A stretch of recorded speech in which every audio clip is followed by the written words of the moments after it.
Hello there. I thought whilst I was making a little I'd make a little series of videos about things that I find invaluable on my stall and with running my business. And I'm carrying on the conversation with you about hat stands.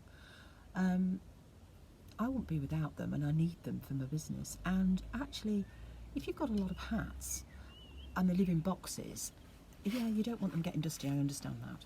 But sometimes you might want to take them out and look at them, and a good way to display them is on a hat stand. And, you know, we may not all have expensive hat stands and swanky wig stands or whatever. So I thought I'd talk about some random things that I've collected over time and repurposed for hat stands. And I thought I'd start with this. Now, this unlikely looking object is obviously a wrought iron from the charity shop. I think it was £3 Earth. I've snipped off the spiky bits where you impale the candles because that's not very nice, and I'm bound to poke myself with it because I'm the clumsiest woman in Christendom. And I use this to put small hats on, and obviously it gives me the facility for two at different heights. Sometimes I put my side caps on here, or my Glengarry, the little kind of perchy ones, on here. And it fits in the Lydia Nixon suitcase with all the other spare heads and hat stands. But it's really invaluable. And, you know, if you've got two things you want to display together, something like this that you can find and pick up really cheaply at a jumble sale or a car boot is really, really useful. So that's a good find. And then there's this wonderful thing. Most of the bases for even my tall hat stands have come from leftover bits of oak from my brother-in-law, who used to work in a joinery firm that made really swanky furniture. Just the bits that they throw in the scrap bin, for goodness sake, what a waste. Or this, which is blockwood work surface for a kitchen that the manservant's house has, and it's very posh, the manservant. It's quite a lot posher than me, to be fair.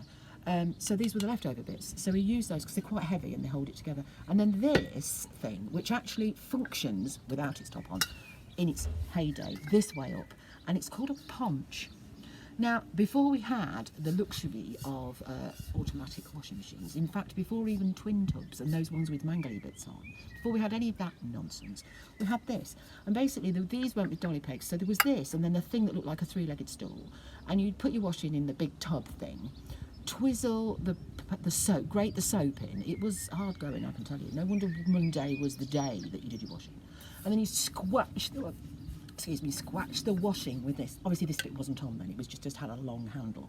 And you punch it up and down, and then you put the dolly peg thing in and twizzle it about, which was the equivalent of the agitator, and then you give it a bit more of this. Then you take it out, and the hard bit should scrub on one of those washboard thingies.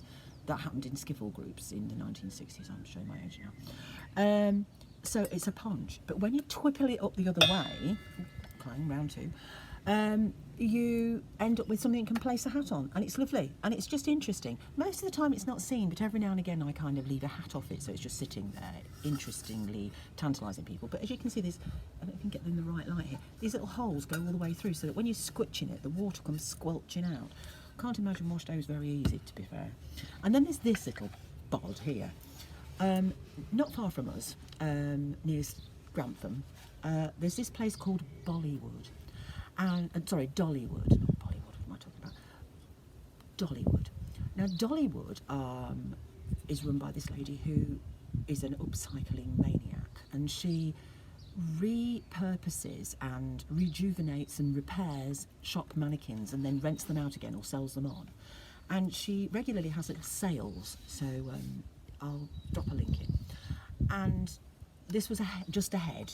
It was a very tatty head, but it was a bit raggedy. It looked like it'd been ripped off by some kind of evil head ripping off beast. So it was all raggy and rough. And so I brought it home and did my paint finish on it and put these little dots on. These bits, these little dots here, are the dots that you make with that Evo foam when you put it through one of those little hole punch thingies. This was a piece from a comptometer, and this base was actually, if you put it up this way, was actually a wooden bowl. So I screwed the base, well actually the manservant does. He does all that kind of thing because he can. I'm not very good with rigid things. Sounds wrong, doesn't it?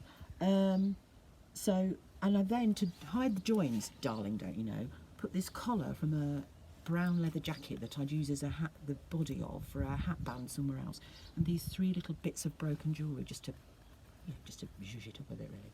And so this little cyber dude, he has all sorts of odd things on his head, but he's quite useful in my stall. So you can do some very interesting things. I think I've done it quite often and may discuss it later. If you get those polystyrene heads, which are usually pretty grim, if you actually coat them in PVA and then put some tissue over it, or an old torn book, and put it over it, it makes it more robust. And if you glue it with something like some kind of really kind of Gorilla Glue type stuff that doesn't melt the polystyrene, I think we use Grip Fix in our house, to something heavy like one of these bits of base, then it stops it falling over, because otherwise they're so light they're just useless.